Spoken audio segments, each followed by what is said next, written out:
Thank you. Yeah, and then we would like to make you aware that we will also ask you questions.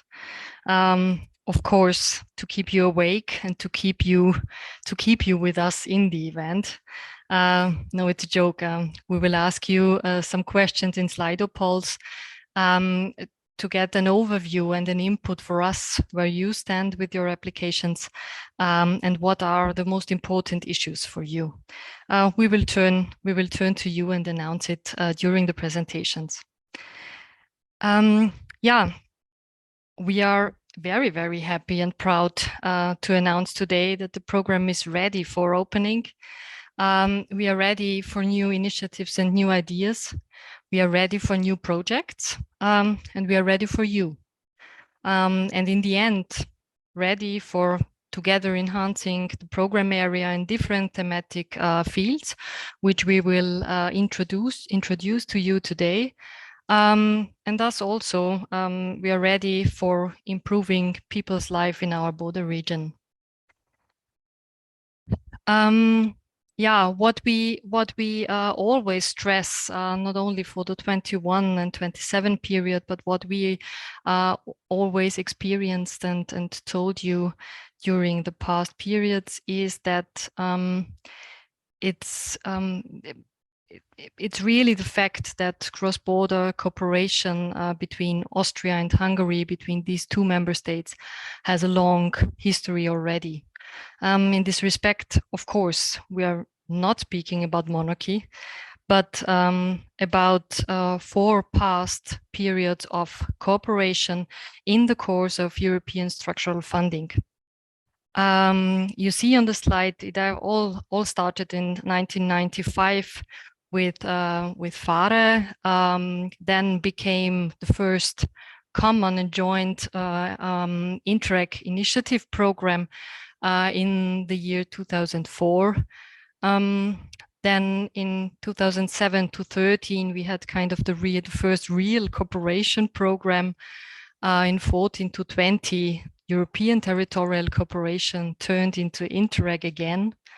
And now we arrived at the 21 to 27 program in this period.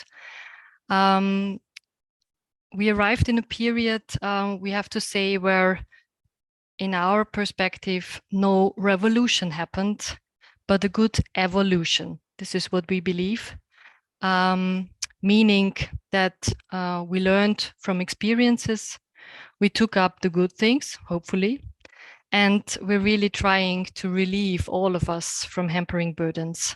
That's where we are and where we want to be with this 21 to 27 period. So, what will be the topics for today? What will we present to you? In the event today, we will give you an overview of the program in the sense of what remains and what changes. And very interesting to you, what services we offer to you as interested stakeholders and potential applicants. To do so, we will talk about the structures and the organization of the program, the funding opportunities that the program offers in different thematic areas, the expectations, of course, we have towards the projects and how a project logic needs to be built, very important, based on the program logic, the so-called intervention logic. You will hear later about that. And we will explain what is completely new and will deliver our best service to you as potential applicants. Finally, yeah, of course, everyone is keen on that. We will present our timeline for the open call with all the submission deadlines and an announcement of the decision dates for the first submission rounds. Yeah, Csaba, if I may hand over to you for what remains, what is improved, please. Thank you very much, Tatjana, and warm greetings to everyone.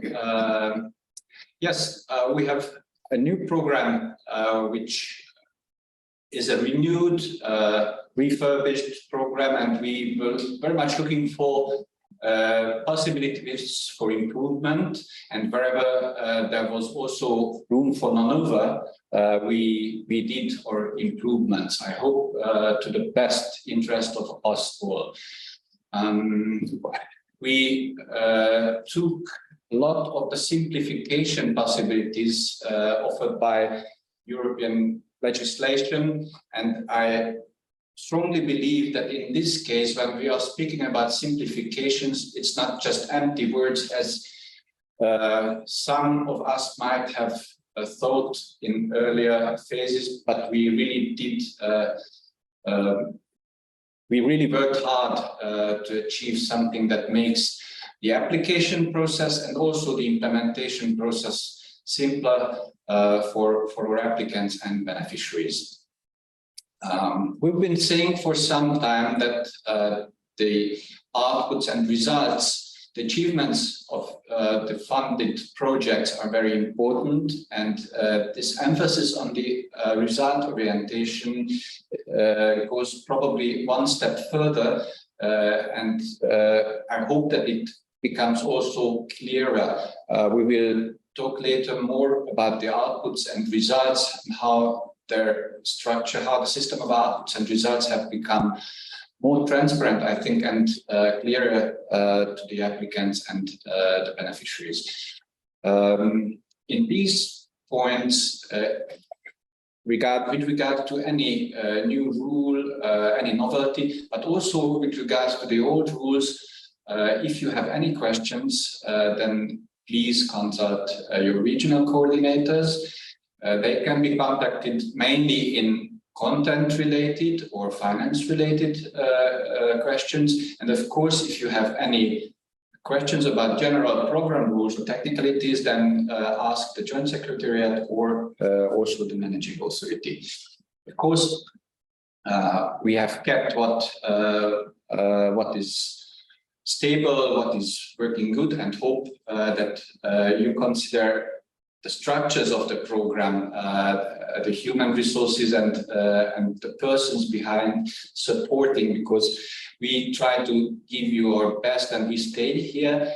We serve the program area, which is unchanged. Your managing authority is located as it used to be in Eisenstadt, Austria. The Joint Secretariat on the other side of the border in Sopron. We are close to each other. We work closely with each other. And we also work closely with our RC network, covering the 4 Austrian Länder and Western Transdanubia, So the control tasks are just as they used to be on the organized at the member state level, and we go on using the tools offered by Interreg, which are used not only in our program, but in also many other Interreg programs. Our monitoring system is based on the harmonized implementation tool structure, which provides harmonization across all the programs who make use of it. And our monitoring system, GEMS, is built on those harmonized implementation tools. Now, you will see in the topics offered by the program also lots of things that are similar to the previous programming periods. We have our cornerstones quite stable because there is an interest in these topics from a very wide range of potential applicants, and we have more or less tailored those thematic areas to the new regulations, to the new requirements, and also to the new requests, questions, interests from the stakeholders, because the setup of the program was, of course, based on the stakeholder involvement process. One of the new topics, not very new, but within the nature protection and green topics, we have a new specific focus on climate change adaptation, but most other topics are kept or only slightly changed. We will go into these topics in a little bit more detail in the next slides. So, as I told you, we have four priorities, which you saw on the previous slide. The first priority is nature protection. It has three specific objectives: climate change adaptation, sustainable water, and nature protection and biodiversity. All specific objectives are similarly structured. The types of actions have different levels. The first level, the first type of actions are focused in each and every specific objective on background research, data collection, exchange activities. Then the next one usually focused on strategy building, planning processes, etc. While the third type of action includes implementing actions, and probably there's a fourth one with regard including awareness raising actions and such communication and exchange actions. Not exactly the same, but these three or four types of actions are repeated in each and every specific objective, whereas the content is always related to the specific topic. In this first case, related to climate change adaptation. Second specific objective within the third priority is related to sustainable water issues, which has been for a long time for topic within the Austria-Hungary cross-border cooperation. Then we go on with general nature protection and biodiversity topics.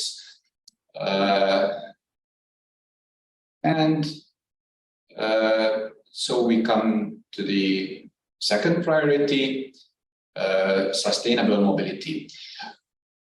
You will see later when we show you the financial allocations that sustainable mobility has become a much smaller priority in terms of available financing, but also in other terms. In this program period, we are much more focusing on multimodality, on strategy building, organizing cross-border cooperation, cross-border traffic, organizing it, and probably some small-scale investments, also mostly related to multimodality or perhaps to cycling infrastructure or other such smaller things, but no large road constructions or railway infrastructure are not expected. This is definitely a change compared to the 14 to 20 period. Then we come to the third priority, which has education and tourism in the spotlight. It includes two specific objectives. The first one also a topic which attracted lots of applicants in a previous period related to education and training.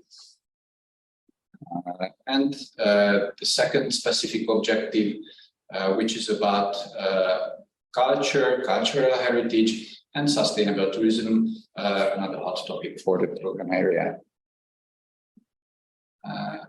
The fourth priority is about cooperation in general. This is kind of a jolly joker.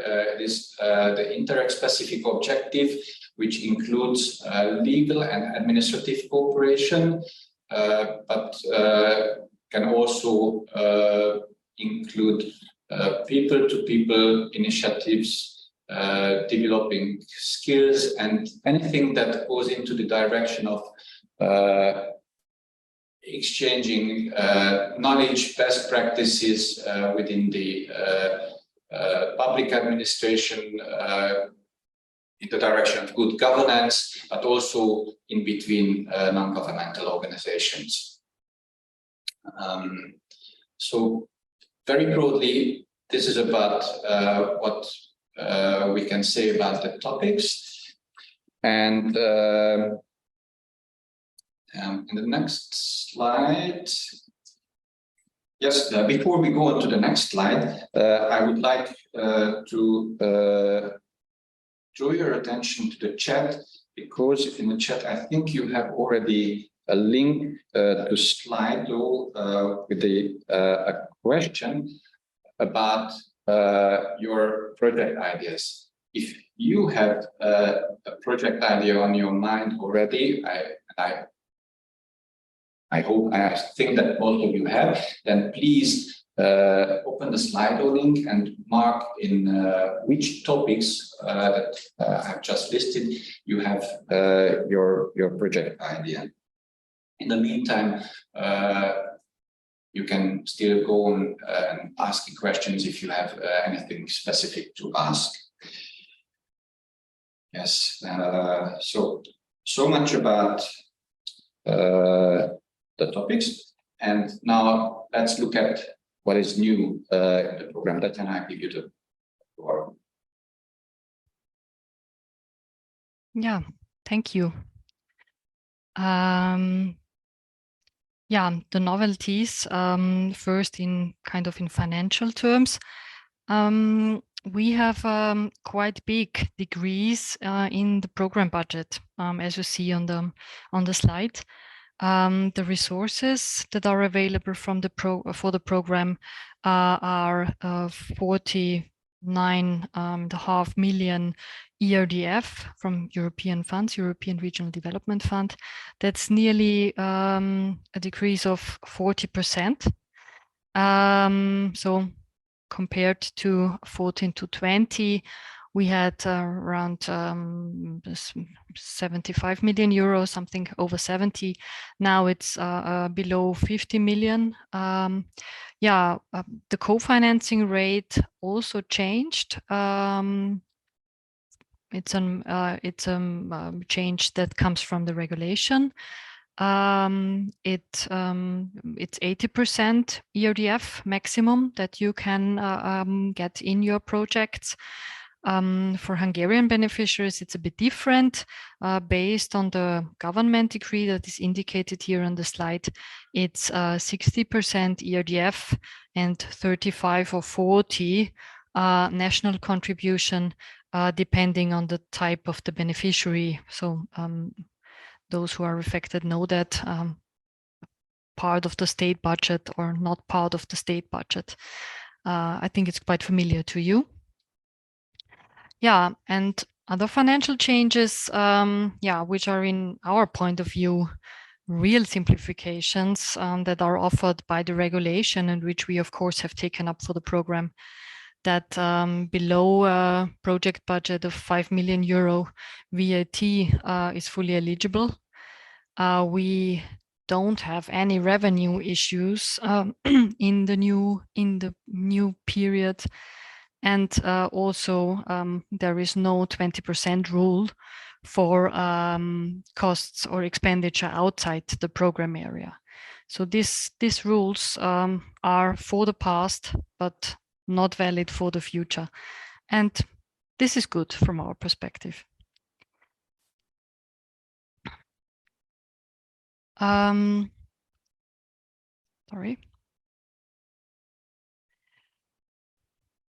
The novelties, kind of from the operational perspective, we introduced quite some new solutions, we called it. We further use and even more, more deep, we use tools that are developed by Interreg for all Interreg programs.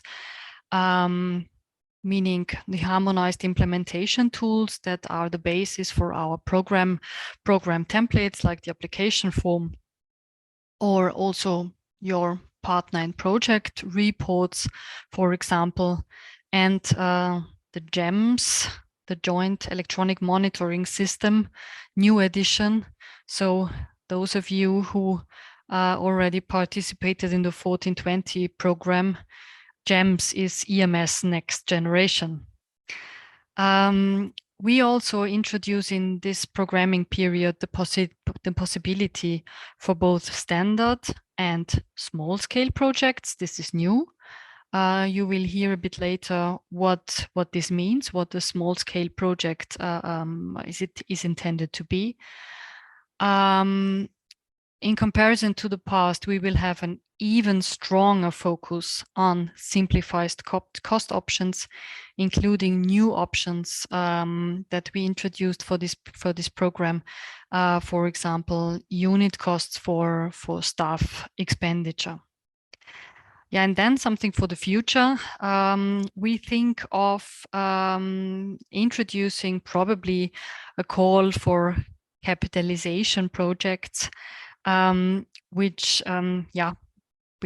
this idea is to build on good results of previous projects and kind of to further elaborate on it and make further use of the good results. So capitalize on them. But that's an idea for the future.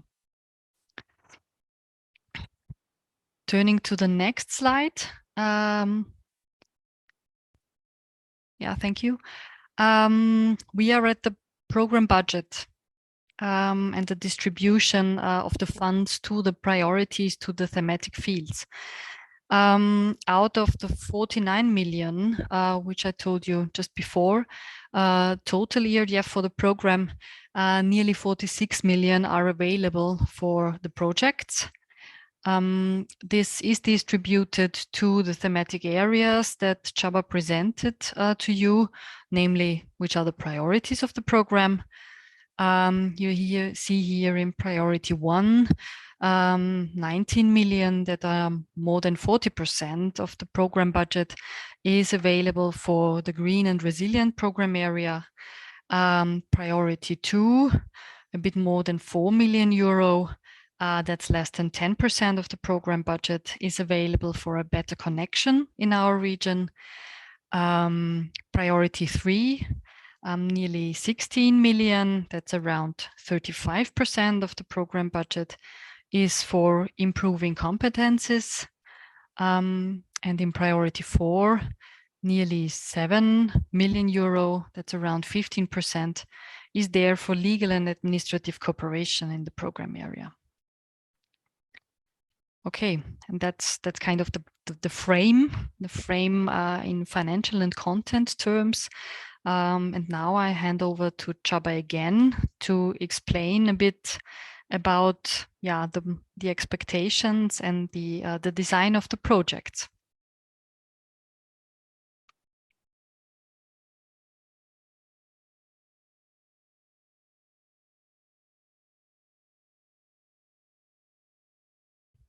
Csaba, you're still muted. The intervention logic, which is built up in the Interreg program document, divides the program into the 4 thematic priorities. Each program priority has specific objectives, and these objectives are linked with output and result indicators. In order for the program to be successful, decision makers have to select projects, applications that contribute to the fulfillment of these program indicators, the program output and result indicators. The program-specific objectives you have already seen in the previous slides. The different types of actions were also on the slides, and if you would like to recall them, they're available in different materials. We will talk about our info materials later on. Now, in order to have successful applications, and not only successful applications, but successfully implemented projects, you will have to start to define your objectives, your targets in a manner that is linked with the program targets, and your projects should at the end contribute to the achievement of the program output and result indicators. This is probably nothing new to those who have been part of the cooperation program before, but even for them, this has to be emphasized again and again, and especially for those who are new, this is the most important part of the logic that makes a successful project, and in the end makes also a successful program. You see on the right side of this slide that the intervention logic of a program is very similar to the intervention logic of the the intervention logic of the project is very similar to the intervention logic of the program. Also, the projects have an overall objective, which is above all project targets. This is something that is probably a little bit longer term, a little bit more general objective. And you have some specific objectives which contribute to the achievement of the overall objective. Your specific objectives will be organized into different work packages. For anyone who knows the old program and the EMS structure of the application form, you know what I'm speaking about. And we will have anyone who is not familiar with these terms later on. So the novelty in this thing is that the work packages are much more closely linked with the specific objectives than they used to be.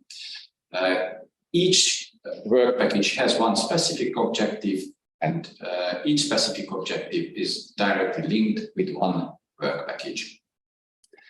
Outputs are produced in the work packages. If the project reaches its outputs, then this marks the achievement of the specific objectives. It is kind of a measurement tool, the outputs. And how you measure these outputs, to this you have to take the program's output indicators. These are very few, very simple, and these I think 5 output indicators altogether will make the backbone of each and every project. Of course, your projects are different because, of course, they are in different topics. So you will have project-specific objectives, and you will have lots of deliverables that are specific to your project. But in the end, the outputs will need to have a part which is measurable in the program's terms. These are the outputs. And similarly to the outputs, each project will also need to produce results. These results can be produced in some cases until the very end of the project or soon thereafter, half a year or something. These are also measured by indicators that are provided by the program. Now, if you go a step further, then you will see here a table which I don't want to go into the very details, but I would like to explain you the concept which is behind. And if you have specific questions, I'm sure we will later on have an opportunity to talk about this, either in this event or more direct conversation. So you see here what we've talked about. We have a much smaller program, and the program needed to design its targets. We have made certain assumptions. These assumptions include things like approximately how many projects will be funded in each specific objective, or how big those projects will be in terms of ERDF funding, and approximately what contribution an average project will produce to the output and result indicators.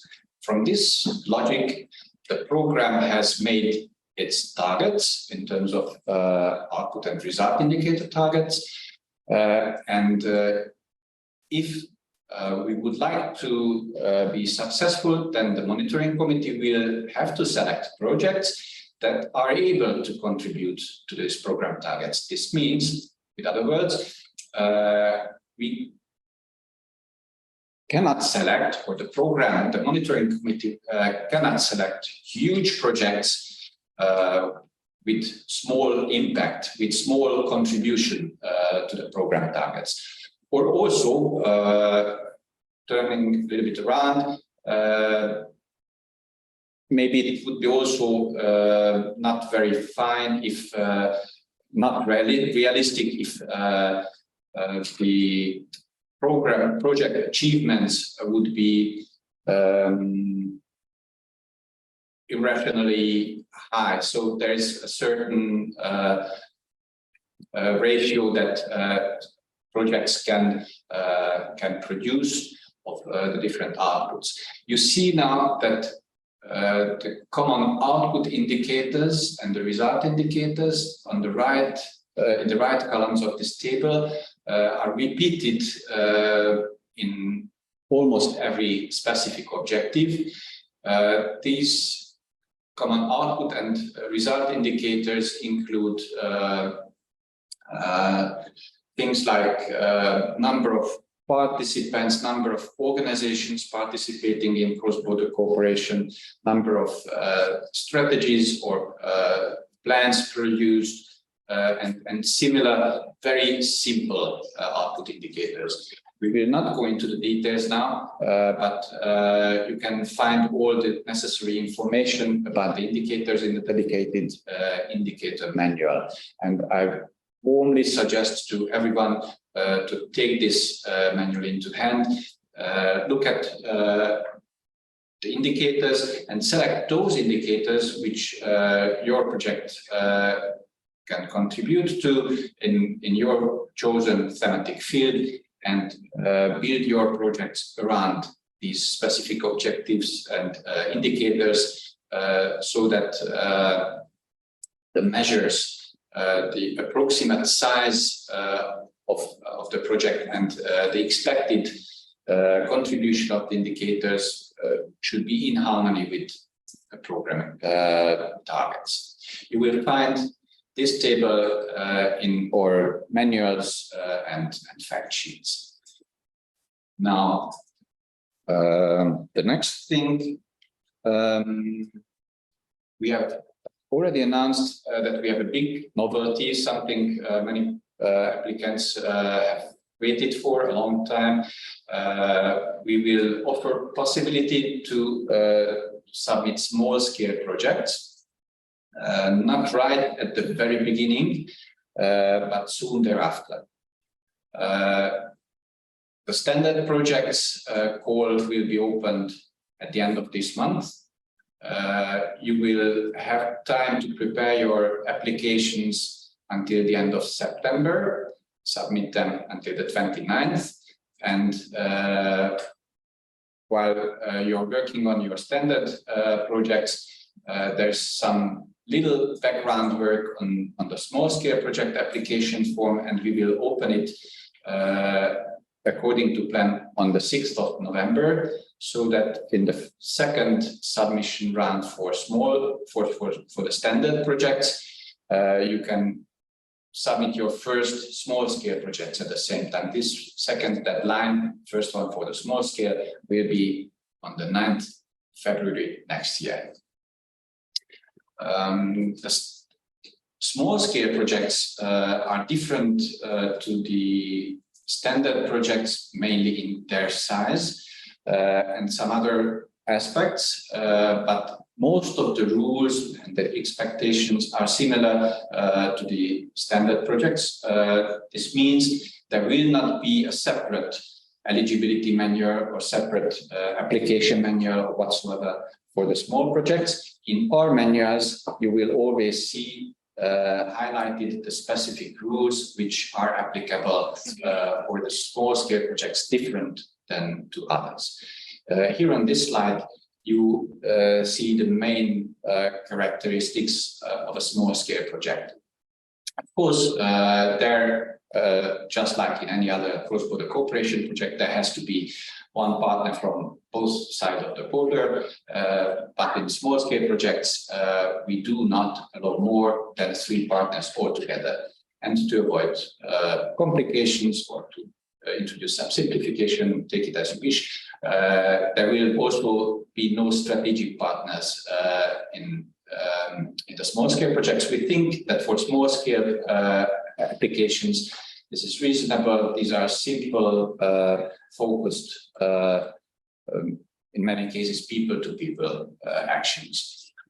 The budget is between 25,000 and 200,000 euro total budget for the small-scale projects.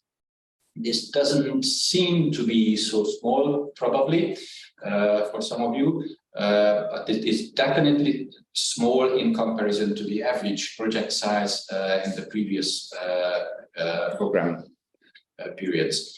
We have hardly had any applications below 200,000. So this is really a small scale for us. And we think that to have a cross-border project which makes sense, there also has to be a lower threshold, which is in this case now 25,000 euros. Yes, and to make use of this money, the small-scale projects will need to make use of the simplified cost options to the fullest possible extent. I will talk about small-scale simplified cost options more in the next slides, and there you will also see how small-scale projects will apply those simplified cost options. The maximum project duration for small scales is 18 months. That means also this is shorter, definitely much shorter than the average length of standard applications in the past. In brackets, maybe I can tell you that also for standard projects, we expect that they will not be as long as they used to be in the previous periods. Further simplification for small-scale projects, they have to be focused, include only one single work package, no over-structured, over-complicated issues. Although there are small and people-to-people actions, they also have to have a cross-border character, and we do not allow one-time actions, let's say just one event, one cross-border event, which has no past and no future. This means also for small-scale projects will need to have some impact for the cooperation between the two sides of the border. And infrastructure and works, meaning construction, building, is also excluded from the small-scale projects. Now, here we come to our famous simplified cost options. Csaba, sorry for interrupting you. Before you go on with eligibility, probably I would like to turn the attention of all participants to a poll, to a second one that the JS posted a few minutes ago. We would be interested in the most popular topics that project applications would or will tackle in the first submission round. So if you are so kind and already have a project idea and prepare a project application, please give an indication in the poll in what thematic field it will be. Would be very interesting for us. Sorry, Csaba, for interrupting. Okay, thank you very much. So now I go on. This may be a little bit complicated topic for some of you, but I promise you I'll try to be as clear as possible, and we will also provide you later on other possibilities to go into details and explain all those simplified cost options. Out of what you see on the screen, some SCOs are well known because we had preparation costs in a form of a lump sum. Also before, it is only changed in its amount. It has grown a little bit. We have also had flat rate financing for staff costs and office and administration. Now we also have a flat rate for travel and accommodation costs. This is, I think, a definite simplification for an area which is needed in each and every project, because you travel, you see each other, you go to events, and you have lots of administration with it for a small amount of money. Now, this administration is gone. This is financed in a flat rate. And there is another, well, these are the old ones, the lump sum for prep costs and the flat rates for staff office. And the new ones are flat rate financing for travel accommodation, unit costs for staff, and a completely new flat rate for other costs than staff. I will explain it. I try to explain it as simple as possible. And maybe we go to the next slide and you will see the typical financing structure of a project. There are three different options.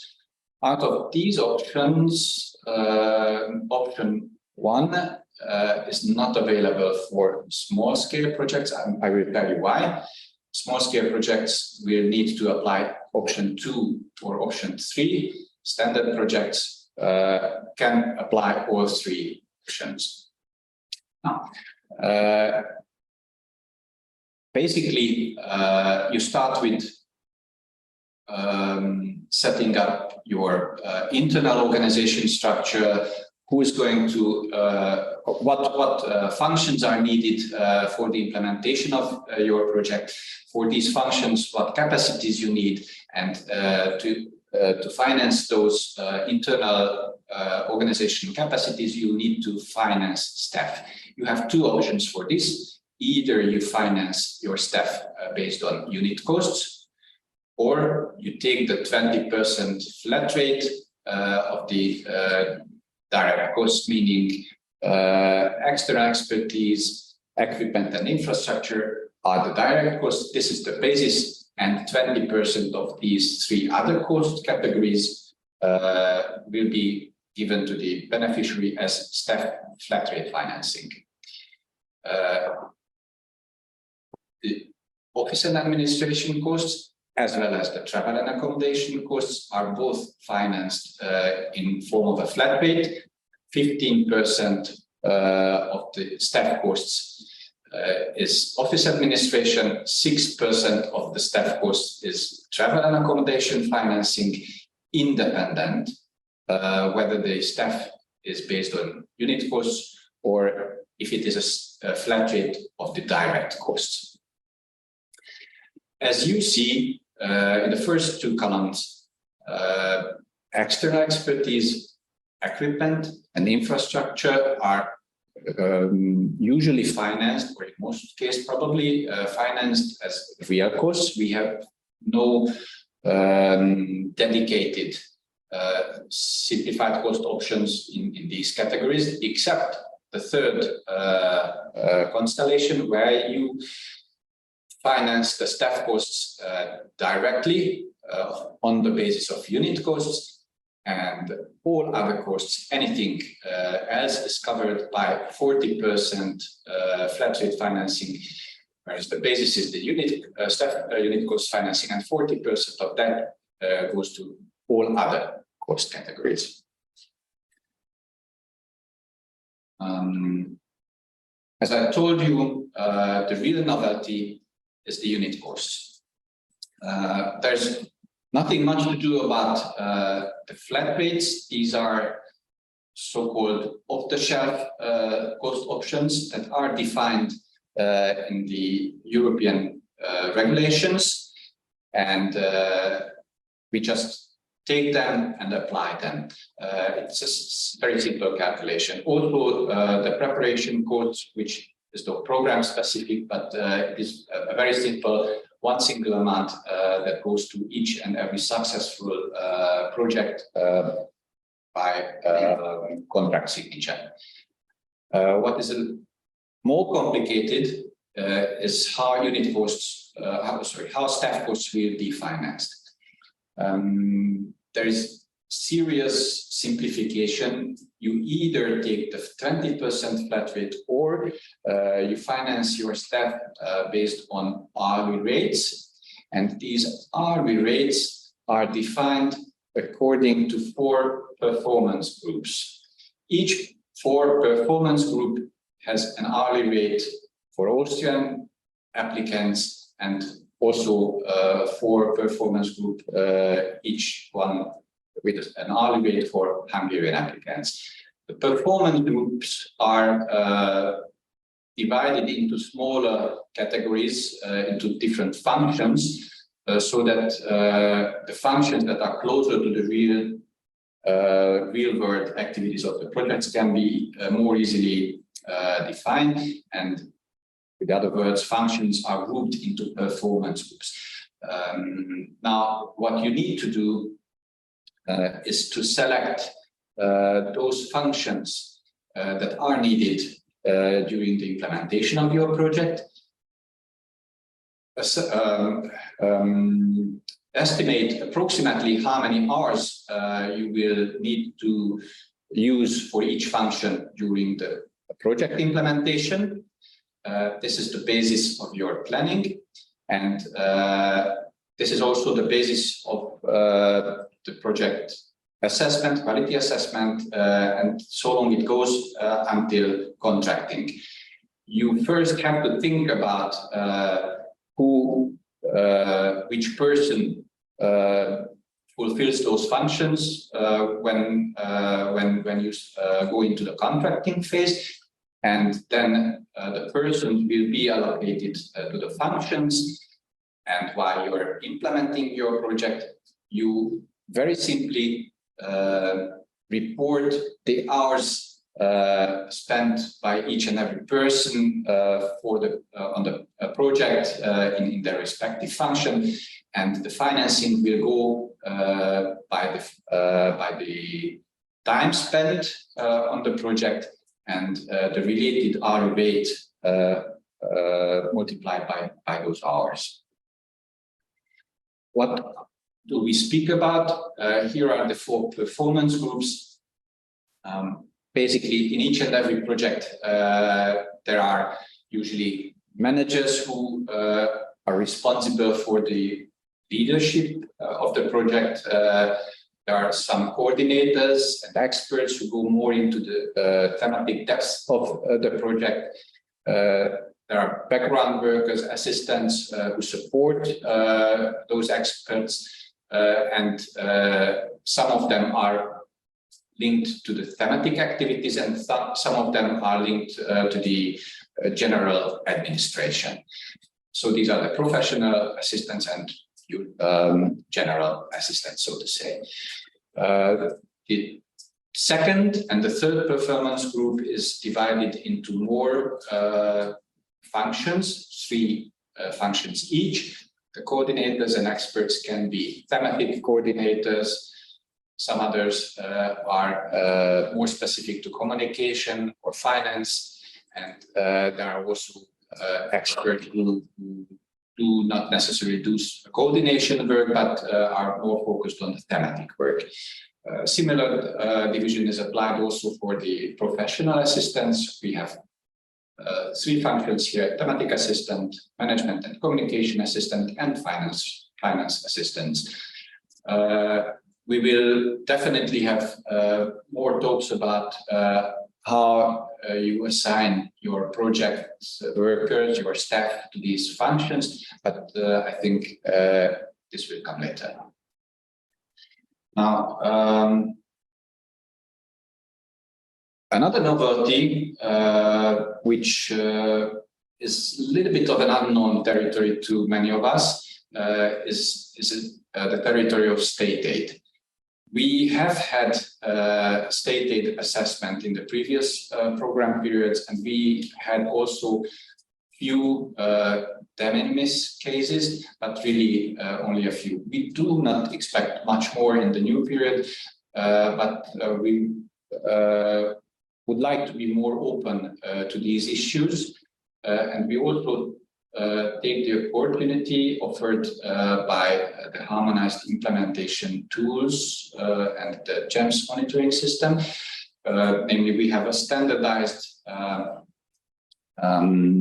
self-assessment sheet, which is linked to each and every partner section in the monitoring system in the application form. So, what do we do about this? State aid means that the funding that is provided to the applicants has an impact on competition. Usually, this is not typical for Interreg projects. That's the reason why we had hardly any state aid cases.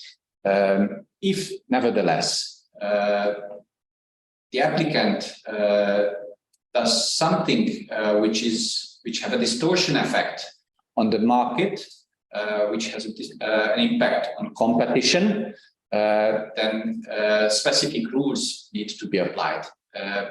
If the funding that is provided to those competition influencing activities is very small, then we can take a de minimis funding. This means that a small amount of funding is given to those activities, and because it is such small, doesn't have a major effect on competition, so we don't take care of it anymore. We just want to monitor that the de minimis funding doesn't exceed a certain threshold. There are some other activities when our beneficiaries of the Austria-Hungary program do not implement directly activities which would have a distortion effect on the market, but their final recipients receive a service for which, for example, in other circumstances, they would need to pay for. This is indirect state aid.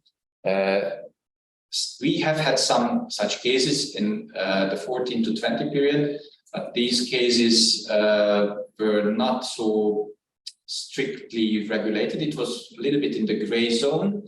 Now the general block exemption regulation offers a new formalized rule for these cases. This is the GBER General Block Exemption Regulation, Article 20A. This simplifies a lot of things. If you offer some sort of services to your final recipients which would have such an impact, and the value of those services do not exceed a certain relatively small threshold, then it falls under this 20A. There's nothing much to do about it. It just needs to be monitored that the threshold is not exceeded. And the third case, the normal Article 20 in the General Block Exemption Regulation, is the exemption for Interreg projects. So normal standard Interreg projects can also have activities and financing which have some impact on competition, as long as it is within the rules defined in Article 20, normal Interreg projects, nothing very special. There's one little thing about this. The funding intensity cannot exceed 80%, which may cause some disturbances in the force, especially for those who have their national financing out of public funding. Hungarian project holders are specifically concerned. We will have them support them in these issues, specifically if the case occurs. Now, it may sound complicated, but you have a dedicated chapter in the eligibility manual where you can read about it. If you have questions, you can ask us. You can assess yourselves based on the self-assessment criteria you will find as part of your application form in the GEMS monitoring system. But the self-assessment, you don't have to fear. This is something that doesn't define the destiny of your project from the state aid perspective. The responsibility is still on the shoulders of the member state, and the final state aid assessment will be done still by the member state representatives. They will use your self-assessment as an input, source of input. Now, let's see what we have. We have had very similar manuals in the 14 to 20 period. We have some more, or maybe a little bit more focus. The plan structure is made up of 8 different manuals, of which 5 are already available for download and reading. You can start at any time if you haven't done so. The application manual takes you by the hand and explains the process of building up, setting up an application, and also the process of the writing and submitting, and something about the selection process. And the GEMS manual goes into the technical details, how you should fill in those application forms in the joint electronic monitoring system. New member of the manual structure is the third one, part 3, the indicator manual. Please, as I told you, take it in your hands and look at the indicators, how they are measured, and how think about how your projects will contribute to those indicators. The selection criteria and methodology defines all those administrative and eligibility criteria that each project needs to fulfill in order to pass on to the second phase, where they are assessed from the quality perspective. And if you look at those criteria, you can also do kind of a self-assessment and see how far you think your projects will be assessed on the scale which the monitoring committee will also use. The eligibility manual is for many of us the core manual. I think this defines financial eligibility rules, what requirements need to be taken into account in general or specifically related to the cost options or to the different cost categories. These manuals are now all available in English, but we would like to provide you German and Hungarian dedicated information about some specific topics, probably those topics which draw probably the most attention, or which are most complicated. Content related, you have the program topics, the priorities and the specific objectives in 7 different fact sheets. There you can read about what types of actions, what potential applicants can be subject of an application as a specific objective by specific objective.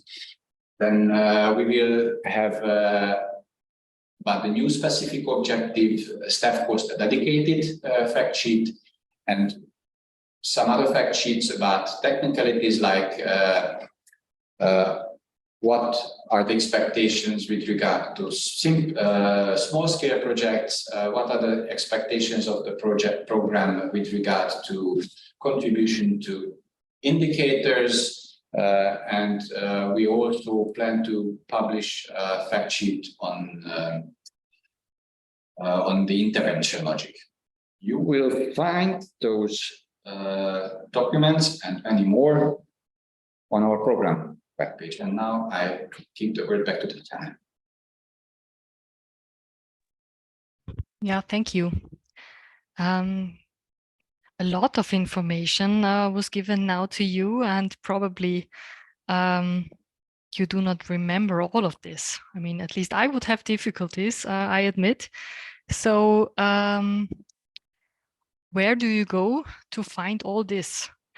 All our services that we mentioned and what we offer to you as potential applicants are bundled in one place on our program website. We created a new section there for all the services. This is the new applicant portal. Where to find it? You found a link already in our newsletter that was sent out last week. There it is. It's also here on the slide. You can scan the QR code and are already there. On the program website, you have a 21 to 27 section for the new program, and there is a sub-menu available for the applicant portal. And I think and hope the JS will also post the link now in the chat.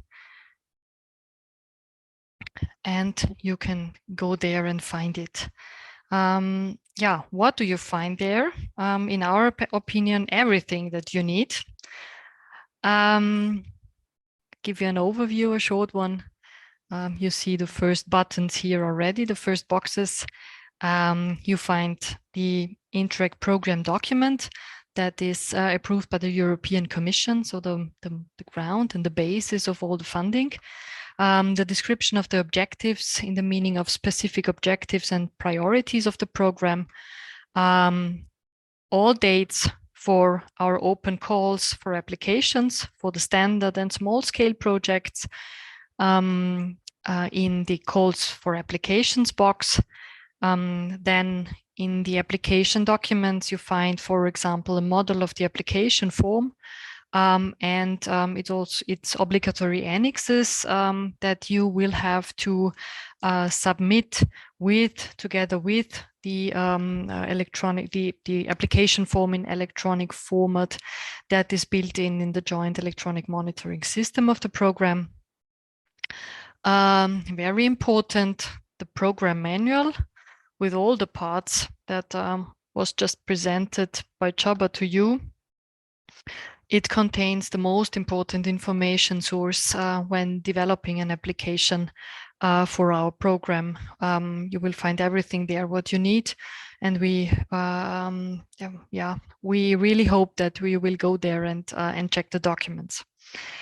You also have the door to the monitoring system, to GEMS in the applicant portal.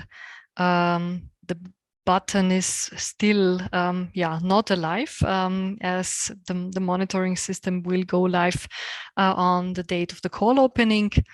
You will find your way to the consultations with the regional coordinators, and of course other info material like fact sheets or upcoming tutorials. Yeah, and then the timeline. Thank you. What comes next? This is for sure everyone writing, taking photos and whatever now. No worries. You have these dates also in the applicant portal in the box call for applications in graphical format. You will find it there. Nothing is lost after the event. We will also hand over to you, of course, the documentation, the presentation of this event, so you will find it. What comes next? What are the next dates? How do we go on? When do we open? It's a bit combined here, the dates. differentiated by standard projects and small-scale projects. You already heard that we open the continuous call for standard projects on 27th of July. The submission, this first submission round, is open from 27th of July to 29th of September. The 29th of September is the first submission deadline for the standard projects. And for this submission round, the first decisions will take place in December 23. You see from the 12th, 13th December is the intended date. And then for the small-scale projects, we open the continuous call for the small-scale projects on the 6th of November this year. The first submission round is open then from the 6th of November to the 9th of February 24. And the first decisions for the small-scale projects will be taken in April 2024. As I said, in a graphical format and at any time for you to check. These dates are available on the program website in the applicant portal in the box call for applications. Okay, what else do we offer to help you with the preparation of your new projects? We offer 2 in situ events. So-called regional workshops, one in Hungary and one in Austria. The workshop in Hungary will take place on the 22nd of August already, and the one in Austria on the 6th of September. Both workshops are not thought to be cross-border workshops, but they should be they are organized for the applicants of Hungary and for the Austrian applicants. So this is the reason why the workshops will be held in national languages only. The regional coordinators will guide you through these workshops, but also, of course, the program management will also be at your disposal. For the content of the workshops, I would like to hand over to Csaba again, please. Thank you very much. So you really have a lot of sources of information, everything on the program webpage. What you see here in the slides, we will also make available to you. You can call us, write us, the regional coordinators and also the joint secretariat, as I mentioned to you earlier at the beginning. And there will be these workshops. For the Hungarian workshop, of course, we will give a general overview about the program for anyone who couldn't take part in this kickoff, or of course for everyone else, repetition is good to see what are the topics and novelties in the program. We will have a focus on program expectations, and specifically for the Hungarian beneficiaries, we will talk about the financing structure. As Tatiana mentioned earlier, for Hungarian beneficiaries, an increased government financing contribution is offered. How this can be taken up in your partner budgets, how the financing flows will go, all about this you can hear dedicated for Hungarian applicants and beneficiaries. Of course, there will be a focus on simplified cost options, surely also for small scale projects. And we will go through the application form and introduce you to GEMS, the monitoring system, so that you can practically learn and see how it goes. The Austrian workshop is something similar. It is basically divided into 2 sections. Plenary section, where presentations will be regarded be about the intervention logic, the application process, and the eligibility rules.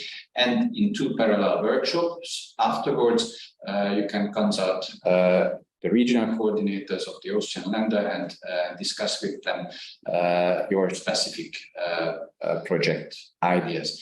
This specific discussion opportunity will be also for the course for the Hungarian applicants. Now,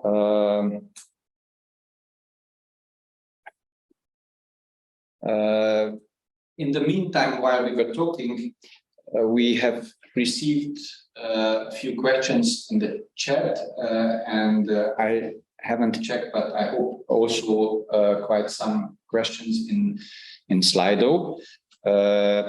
Before we go into the questions about Slido, I would like to draw your attention to the poll section in Slido, where you, my colleagues, have posted a question to you, namely, as we were talking about the regional workshops, we are very much interested what topics you are interested in, what topics you would like to get answers to in the regional workshops in Austria and Hungary. Please write your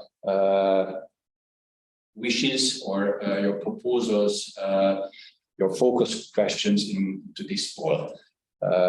This will be open until we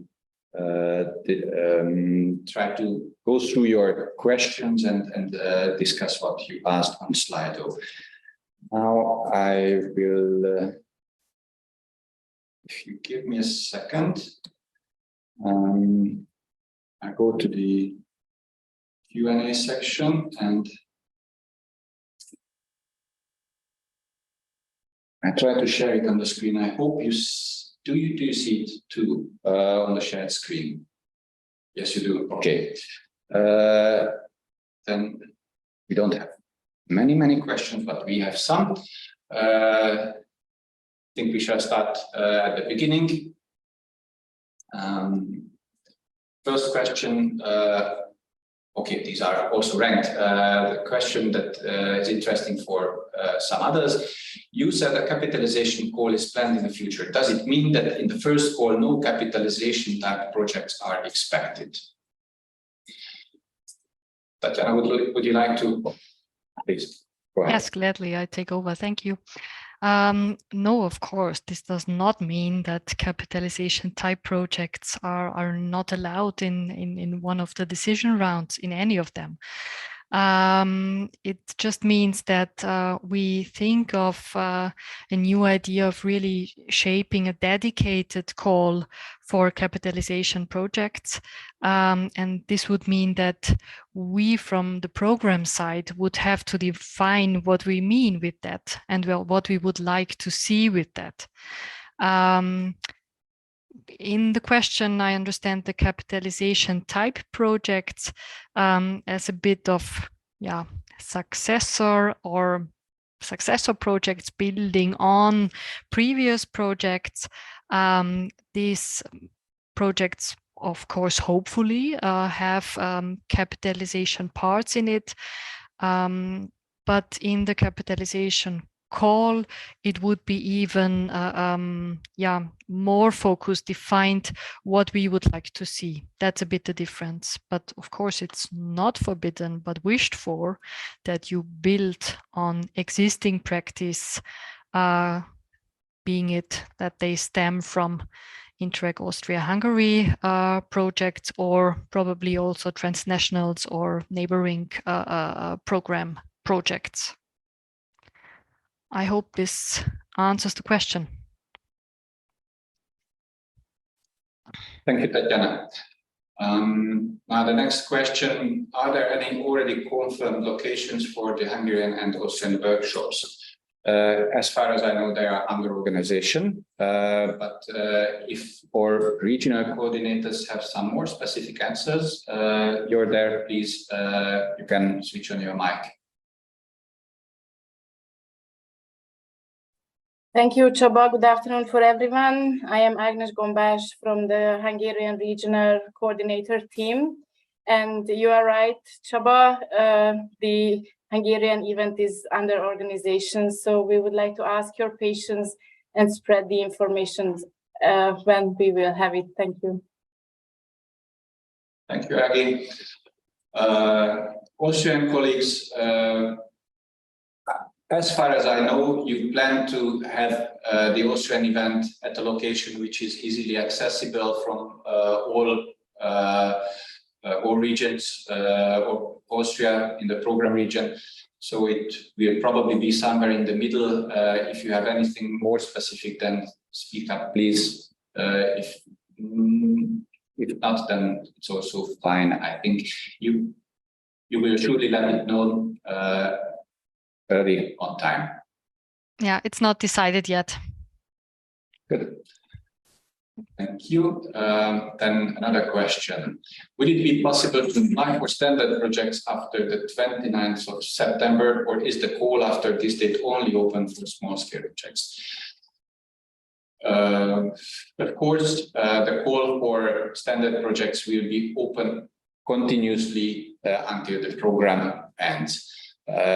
We have the principle of continuous calls, like we used to have it in the previous programming periods. That means the call we open for standard projects will have a submission deadline on the 29th of September. But after this deadline, rolling call will be applied, and we will reopen the call with the new deadline. So in principle, even the following day, the next day, you can submit your new applications for standard projects. The only difference is that for those applications, the decisions will be taken in the next round. So maybe this is something which needs to be emphasized. You can really submit your applications at any time, not only in the 2 or 3 days before the respective deadline, which many people do, but as you like.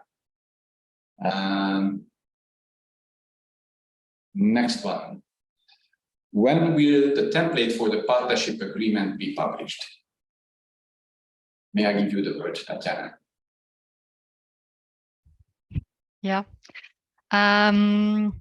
We are still in the drafting phase of this agreement. The reason is that it's strongly relies and strongly is based on the template for the ERDF contract. So we plan to have it available, I mean, until the end of the year, as the first decisions on projects will be taken then. And we need both the ERDF contract and the partnership agreement for the first round only in the contracting process. So only after the first decision is taken on the project. What is now in the meantime available and what is requested also as an obligatory annexes to all submitted applications is the partner declaration. And this template you will find in the applicant portal, where everything is to be found, has to be signed by each partner, and you have to submit it with the application form. This template is already available, and we request the partnership agreement for the first round of standard projects only in the contracting phase then. Thank you very much. Now, the next question is about step cost financing and the application of unit costs. Someone asks, if a team member covers 2 functions, how should we handle this according to the financial reporting? According to the eligibility rules, every staff member who works for the project must be dedicated, must be assigned to one single function. and one and not more. This means that if a person has two different functions, then you need to select which is his or her main function. And how you can decide is mostly a specific individual decision. It would be very difficult to give you a general rule on that. I would say that in most of the cases, the time spent to these functions can be a good supporting tool. The more time the person spends on a function is probably his or her main function. But if you decide so, maybe the importance can be also decision factor. Whatever you will need to consult about the assignment of persons to the functions. You will need to consult about this with the regional coordinators, and they will help you in this. And together with them, you will also need to find the argumentation, the justification for the assignment. And if it is available, then some kind of a documentation how you justify that the person is the appropriate one for a specific function. I think this is important, that you will have to find sound, transparent justification for the assignment, document it as well as you can, and you will receive support in this process from the RCs, regional coordinators. Csaba, if I may add to this question. The question is about when to handle it. In the question, it speaks about the time of financial reporting. That's too late, actually. So the decision, as Csaba already explained, the decision about the function that the person takes over is to be taken at the stage of contracting, or if staff steps into the project a bit later, then before the staff member starts working on the project. So that is the time. So in the course of financial reporting, it is already clarified which staff member takes over which function. Thanks. Thank you for the additional explanation, of course, as you said. Our next question is about implementation processes. Currently, there are great differences in the FLC speeds, someone thinks. Could the MA and GS somehow harmonize FLCs or have an impact on speeding up Austrian FLC procedures? I'll give you my word, we are on it. But Tatjana, you probably want to add something. Yeah, thank you for the question. We are well aware about that. We try and do what we can. It's a bit the basic answer. On the one hand, that's what we do really.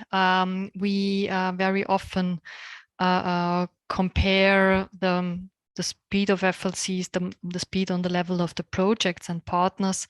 Is there any partner report missing in order to build up a project report that would also be needed on the program level? Of course, you know that we wait for your project reports to do the payments and to get the program forward also in financial terms.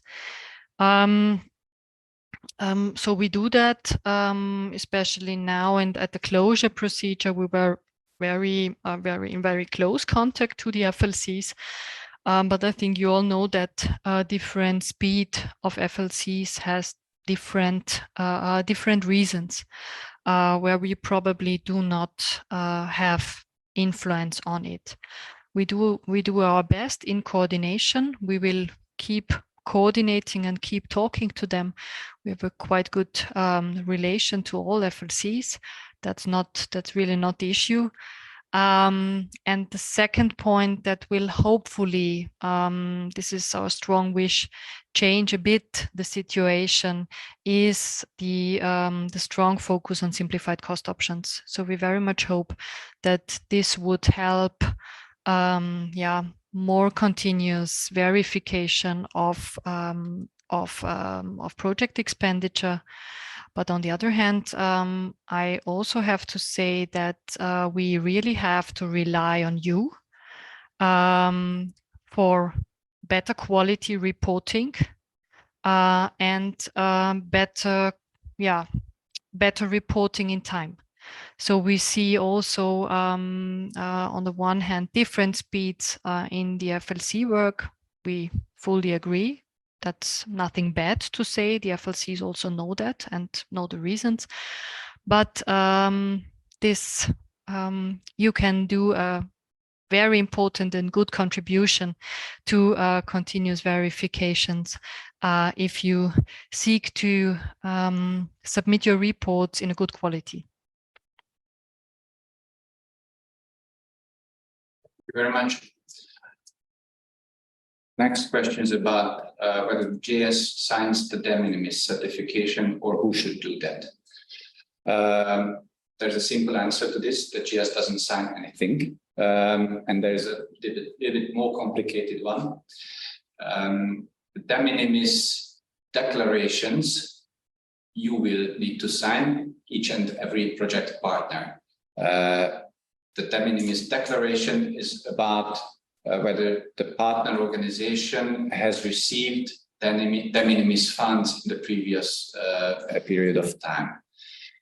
Then it may need to be updated if the project or its part are subject to de minimis. Then in the contracting phase, we will need to clarify whether there is some new de minimis which wasn't subject to the original declaration in the application phase. If the project is not subject to de minimis, then we can forget about it. Once again, about the responsibilities, not only with regard to de minimis, but also stated in general. Stated assessment is done on the member state level, meaning for the Hungarian project partners, the Ministry of Foreign Affairs will be responsible for doing the stated assessment, and for the Austrian project partners, the respective regions will do the stated assessment. This will then flow into the decision round, and if parts of the project would be subject to stated, whether de minimis, Article 20 or 28, then we will see the rest. I hope that answers the question. If I scroll on, there's a question about whether it is possible to consult the Joint Secretariat on project ideas, whether they are eligible subject-wise, and if they can be aligned better to the program. Not really. This is the answer. Because, of course, you can ask us, but most probably we will direct you to your respective regional coordinator. The Joint Secretariat is involved in the quality assessment of the projects, and for this reason, we are not in the position to give you content-wise any advice. RCs will help you. When will the template for the this was already, how do hourly amounts per function look like? Well, you mean the hourly rates? We can look up the hourly rates if you want to. Give me a second.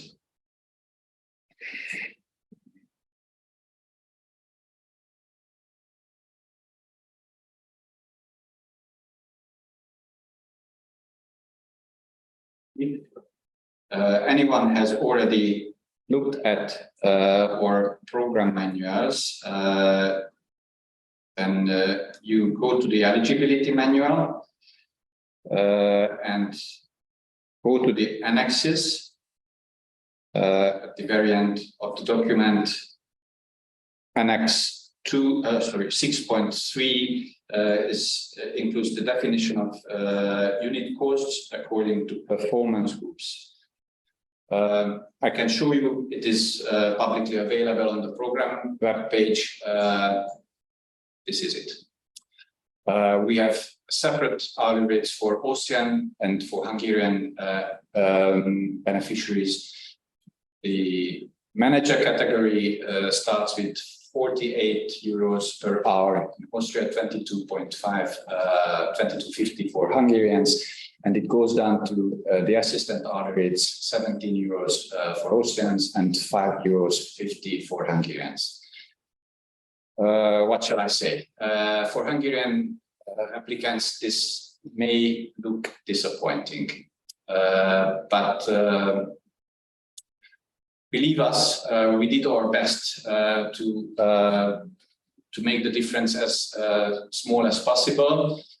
If you would like to know more details, I'm at your disposal in the regional events. I will participate both the Hungarian and the Austrian event according to my current knowledge.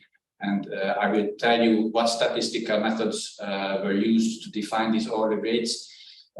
If you look at data from Statistik Austria and KSH, then you will see that the real differences between wages are even larger than this.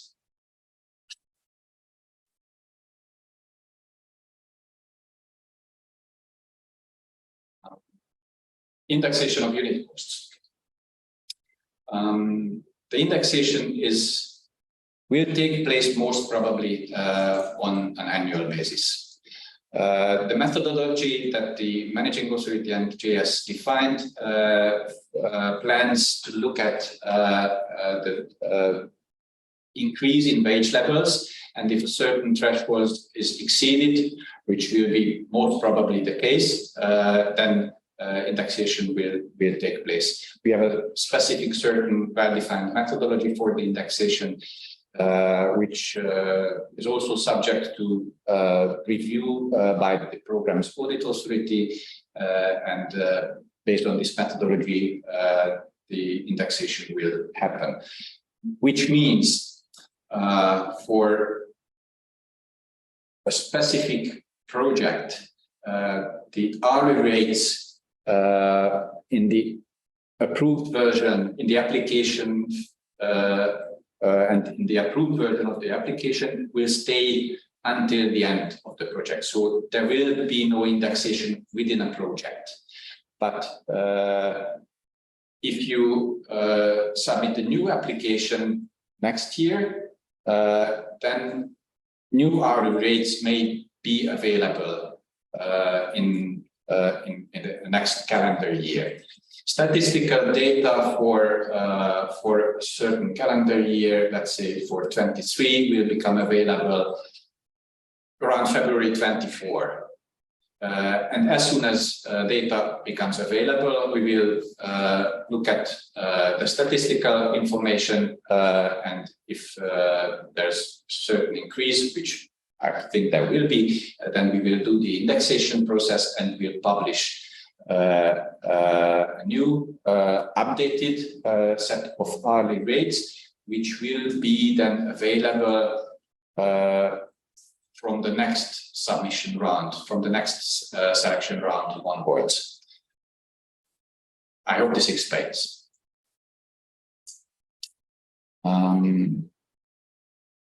There's a question about partner search. Thank you very much for the question. If you're looking for partners on the other side of the border, then please turn to the regional coordinators, because they know best who is available in the individual regions, and they will also know if your specific topic is covered by someone who who is also looking for partnerships. So the answer shortly, turn to the regional coordinators, please.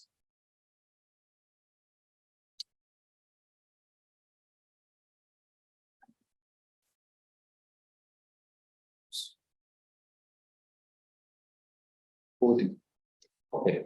The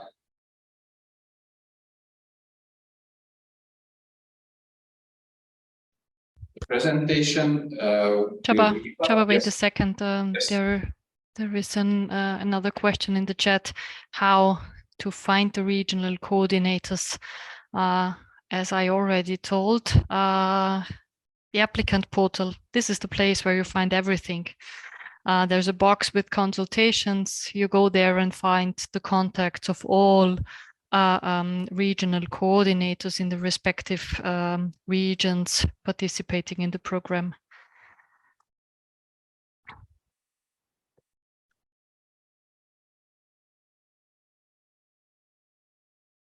There's a very interesting question here. Are self-employed project manager, for example, CEOs of the partner organization, also eligible for the staff lump sums, or do we always need to need an employment contract with the partner organization? I guess you mean the unit costs, because there's no lump sum for the staff. But never mind.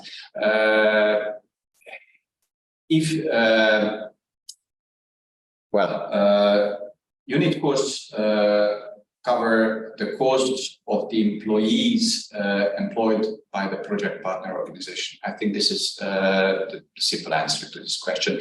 But if you need a more specific answer, maybe we can look at your individual situation in the direct consultation. Usually, single entrepreneurs are not eligible for financing. This is a general rule which hasn't changed in the previous periods. Staff cost has always been for the financing of the employees and employment-related costs of the project partner organizations. Someone asks whether the recording will be available afterwards. Tatiana, I think you have already answered this question at the beginning. The recording will be processed, and as far as possible, we will make it available. Honestly, I'm personally a little bit concerned how big the video can be and how we can make it available, but we will see and do our best.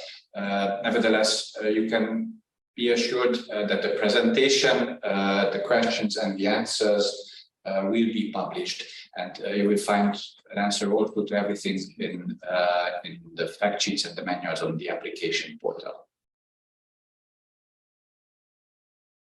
Oh, someone says that the hourly rates are disappointing for Austrians too. Sorry for that.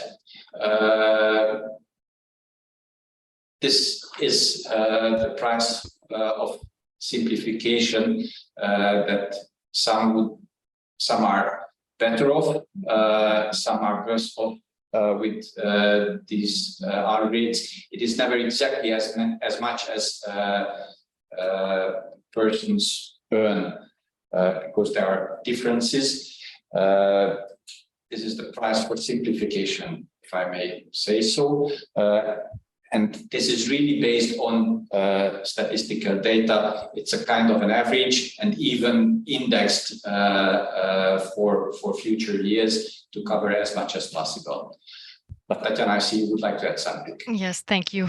Add and correct a very small thing. It is based only partly on statistical data.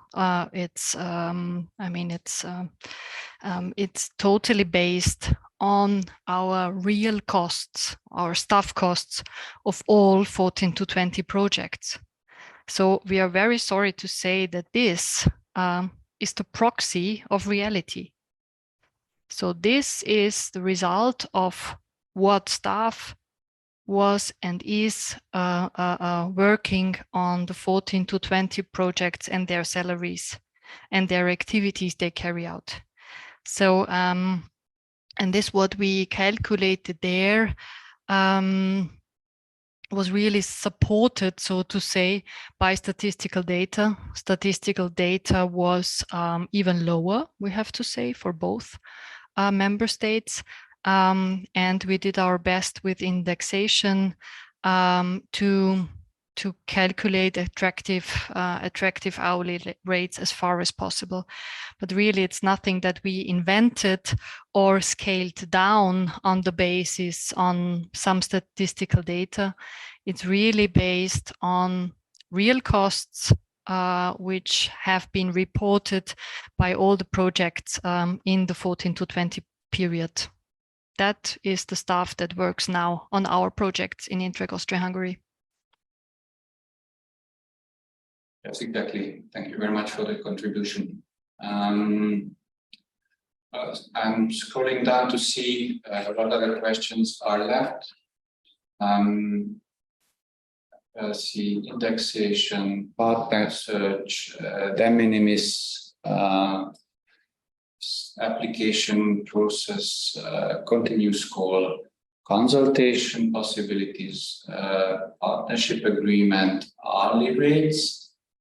Who is eligible for the hourly rates? Recording availability, yes. Why are there no online workshops between Hungary and Austria?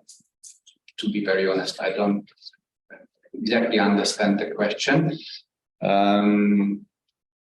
The workshops for Hungarian applicants will be a physical. The workshop for Hungarian applicants will be a physical event, and the other one for Austrian applicants will be also a physical event.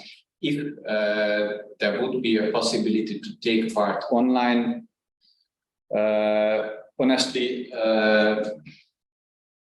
maybe it can be considered, but I see the added value of a physical event, very strong, high added value, where we can directly talk to each other and consult about your specific ideas.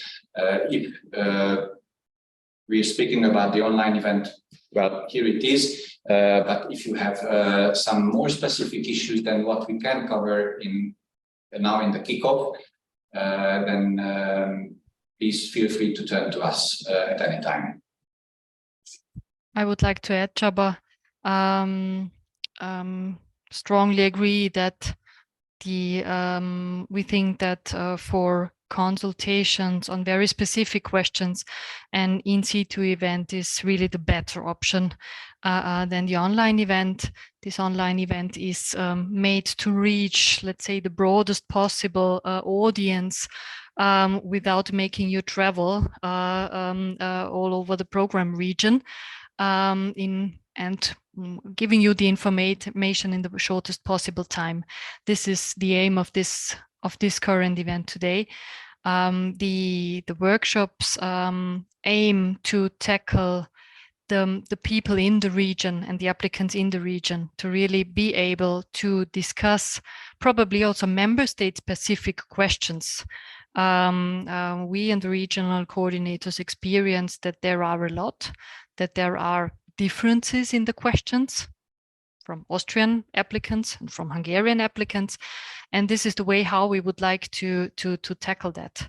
So therefore we provide, let's say, separated events for the two member states, but of course you at any time have the possibility to consult with your regional coordinator, and probably if you intend to submit in the first application round and have, I don't know, cross-border questions, or would like to discuss on a project level cross-border, you could invite your regional coordinators for specific consultations, and you can do that, of course, online if the coordinators agree and find the time.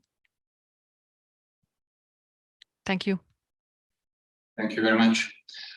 Now, there's a question here about where the lump sum, where the sums for each staff category can be found. I think this question has been answered, and the link is already in the chat.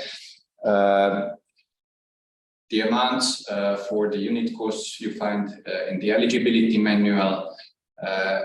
Also, the lump sum for the preparation costs and the flat rates for the staff, office admin and travel accommodation, you will all find the eligibility manual. As far as I see the final question here, whether it is possible to have more than one employee from a partner being in category performance group 1. Tatiana, correct me if I'm wrong, it is not specifically limited, but it would be not typical to have many people in the manager position per partner. So if you plan to do so, then prepare a good justification. I wouldn't exclude it. No, it's not excluded. It's not. The question is if it's possible. The answer is yes. But of course, be aware we ask questions if you come to us with 4 project managers. As simple as that. Thank you very much. So we are done with the questions, I think, and I look at my colleagues. If I go to the poll now, then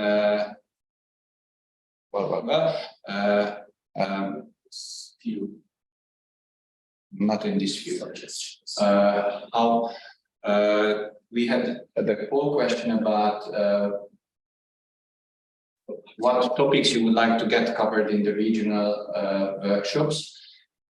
Maybe can you please help me? What's the result of this poll?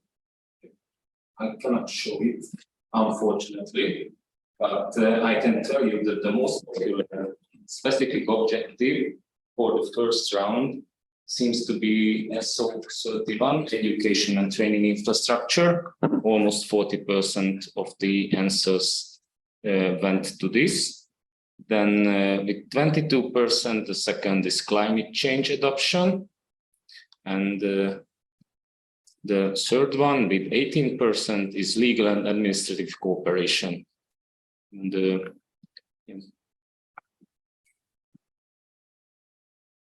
1% behind was culture and sustainable tourism with 17%. The rest around 10% each. So we are preparing to have very well written applications in SO31. Wonderful. And what about the other poll about this is about interest for the specific objectives, and there was the other one about what questions you would like to get covered in the regional workshops. Do we have that? Yes, a few.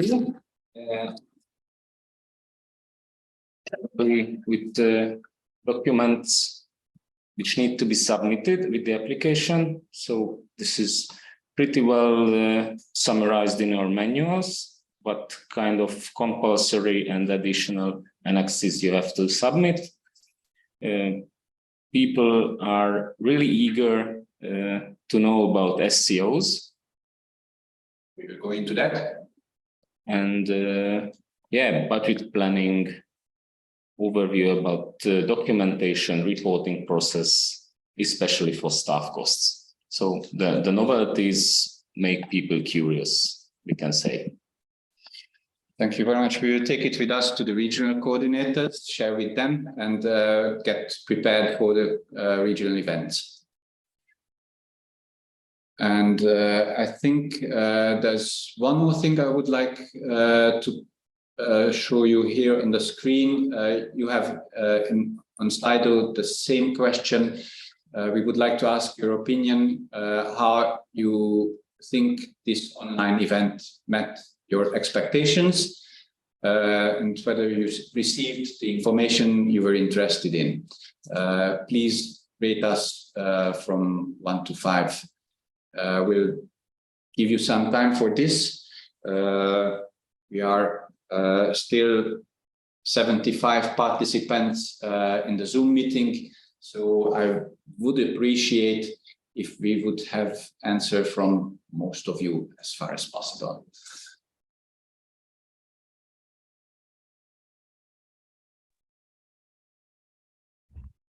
Okay, then I see the counter going up. Come on, give us a rate, please. Very valuable for us. Yeah, then it's up to me to say thank you and to wrap up a bit today's event. We really appreciate your interest and your time, and also, of course, your questions. This was the starting point for a new program, for a new project, and yeah, it was a starting point for our discussions with you, and for hopefully many successful projects which we are keen on and which we are interested on. So we really hope that we provided you today with a first insight to the new program on a, let's say, more general information level. The more practical information, like how to build a budget, how the application form looks like, all technicalities will be presented then in the regional workshops. So there's the place to go with your project ideas written down, showing them, discussing them, asking very specified questions. Yeah, we hope that we also gave you an insight and an overview about our plans and about the expectations which we have for the new projects, and kind of concentrated information that is necessary for you to find your way during your first steps when preparing new applications. Don't forget the applicants portal. That's the place where everything is. Keep promoting it. Yeah, thanks for being with us. Keep cooperating, keep asking questions, please. We are at your disposal and very much hope to see you all soon in one of our next events. Thank you very much and have a nice day.